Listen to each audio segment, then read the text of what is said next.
One by one, 5 young men confessed to committing robberies to a vigilante group whose members captured and physically abused them. The men were forced to kiss each other and then threatened with rape. Authorities say an increased number of vigilante groups are appearing around the country in response to spiraling violence. And they're taking justice in their own hands, claiming to cleanse the street of criminals. Juan was a victim of one such group. He was homeless and was picked up from a street in Mexico City, forced into a car, kidnapped, and beaten for nearly 10 days before police rescued him. They made me stand up in a room for 2 days without sleep, without moving. If you couldn't endure it, then the punishment was worse. They made you sit on nails. All this depended on your behavior. Juan wants to keep his identity covered. He's afraid because he claims police were involved in his abduction.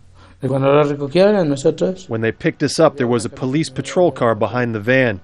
I saw it, and I remember. It was the municipal police. Most vigilante groups operate frequently in areas around the country where violence is prevalent. The head of a human rights group trying to protect victims of these crimes says it is a growing problem.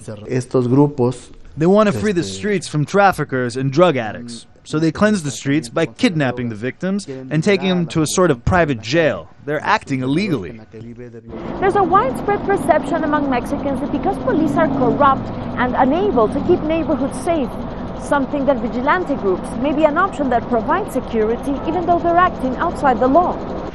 The municipality of San Pedro in Monterrey is the richest in the country and one of the most secure.